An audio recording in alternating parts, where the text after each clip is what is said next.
Well, here we are, boys. The first video of the Resident Evil 2 series, where this video we're just going to be showing my first speedrun attempt and trying to beat the game as fast as I can. So this is just episode 1. I want the other episodes to be me doing challenges like handgun only or knife only, but those are just some later on ideas. And the only thing about this video that I have to say is ignore the chat in the bottom left corner. The only reason it's that is because I streamed it on Twitch, which my Twitch will be linked down below. Okay, so with all that being said, this is my first speedrun attempt on Resident Evil 2. I'm doing the Leon A scenario. Being the absolute L gamer that I am, of course I'm going to play it in standard mode. So here we are starting off at a gas station, reliving my old Black Ops 2 days. Alright, so we have to look for all the parts for the turbine. They should be scattered out among the bus stop. We have to get these parts before the bus leaves. Sorry about that. Anyway, we have a run-in with one zombie and we shoot him in the face before making our way out. Home sweet home, the RPD. So if you've never played RE2 before, you know the first objective is find all 3 medallions. So that is exactly what I started doing. I make my way to the first key, the spade key. Afterward, I made my way back down to the main area to get the lion medallion. Okay, so as you know, I'm speedrunning the game, so obviously I'm not going to loot up that much.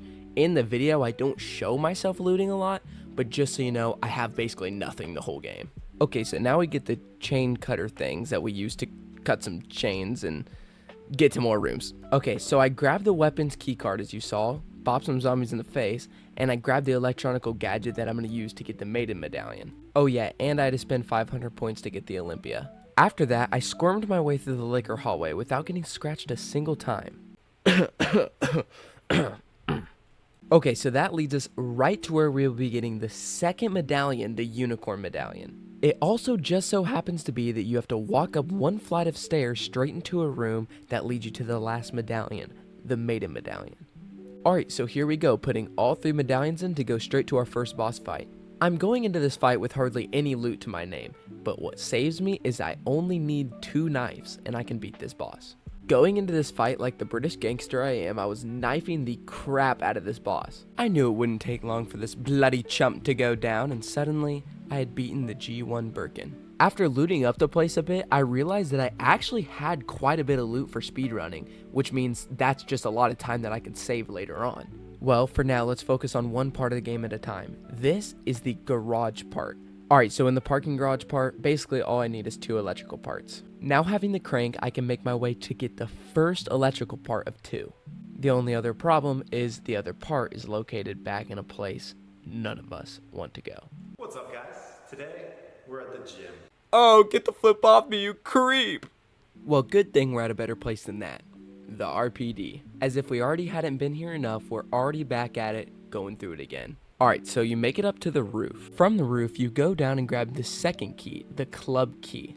Upon making my way out, I found 2 frisky zombies trying to get me to join their menage a trois. After feeling absolutely assaulted, I turned the water on to go put out the fire. This here's when we are greeted with the big boy himself, Mr. X. He really isn't that big of a problem as you can just make your way around him. I used my epic gamer skills to dodge all the liquors in this hallway so that I can open the club door. In this room is the lever that I can use for the jacks on the bookcases. The bookcases are so I can walk through a hole in the floor that leads me to the 3rd level of the RPD. On the 3rd floor, there's a quick puzzle to solve that gives you the last electrical part. You use the last electrical part to turn on the power to open the cell door. This gives you the parking garage key that you can finally escape the RPD with. Alright, so I know it's a lot of steps, but if I explain it to you now, then in the future videos, you're going to understand what's going on in the game. Only if you haven't played the game before. Here we are at the gun shop, which leads you right down to the sewers. As soon as you get down to the sewers, it's kind of weird because you have your second boss fight of the game, but it's really just dodging and then you shoot this giant thing that blows them up. So honestly, I don't really count it as a boss fight. After the fight though, Ada helps lead your way through the sewers and sets you in the right direction on where you need to go. Although, Leon jumps in front of Ada, saving her, causing him to get shot, switching us right to Ada's part.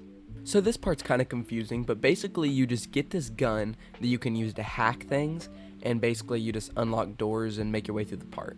With a little bit of hacking, a little bit of almost dying, a little bit of door opening, you get through Ada's part pretty fast and pretty easy. So now we're back with Daddy, I meant Leon, and this portion of the game is the sewer portion. In this portion of the game, it's like a freaking maze, and you have to make your way through all these random weird things, and it's just so stupid.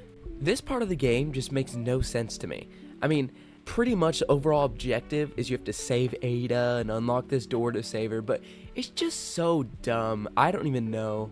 With all that being said, let's just put on our boots and gloves and grab our hand sanitizer and make our way through the sewers. The overall goal of the sewers is to find these chess pieces that you use to open this door that leads to Ada. Well, just like every other part of the game, it's a pain in the butt getting these chess pieces, and it will not be easy. So the main monster of the sewers are these mutated creatures that, I don't know, they're just so annoying. After further review, they're called G adults. Well, anyway, they release these little parasites that come and attack you, and when they attack you, they get you sick, and you run slower, and you're just kind of weaker. Like I said, really freaking annoying.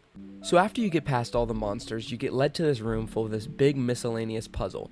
Basically, it's the only way that you could get all of the chess pieces, and you also get to pick up the flamethrower on your way through here. The puzzle is a little difficult and a little misleading, but honestly, it's not too bad overall. The actual worst part is walking out of the room and having to fight all those monsters again. When you're finished fighting the monsters, you walk your way back up to the main room and put all the chess pieces into the spots that they go. Now you can go get Ada. Upon making your way to go get Ada, you have to turn on the power.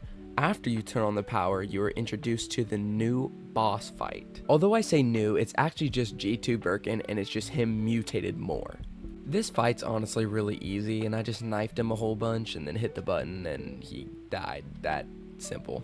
Alright, so now we're back with Ada, and we make our way to the tram cart or train cart, whatever, doesn't even matter, and we make our way right down to the lab. The lab is the last location for the game, and honestly, it's just like every other place. There's different monsters, different things, and you have to find different keys and navigate through it, whatever, you get the point now. So basically, you have to get these little chips that go in your wristband that help you open doors to get through the lab. Well, your overall goal is to escape the lab, and in order to do that, you have to have the level 4 wristband. The new creature in the lab is the Ivy. The Ivy can grab you and instant kill you unless you have something to counter it, which isn't too bad if you always carry a knife or flash grenades. Navigating through the lab isn't too hard. All you really need to do is get this serum that you can spray on all the Ivy creatures so that you can grab the level 3 wristband. It's not too hard. The only hard part is getting to the different rooms that you have to use to prepare the serum. The only reason that this is hard is because the rooms that you have to prepare the serum in are locked and you have to turn the power on in order to unlock the rooms. Well, anyway, after turning all the power on, I get the serum and I make my way back to the top room where I can put the serum in. I put the serum in and hear the screams of all the little Ivies that tried to eat me on my way through.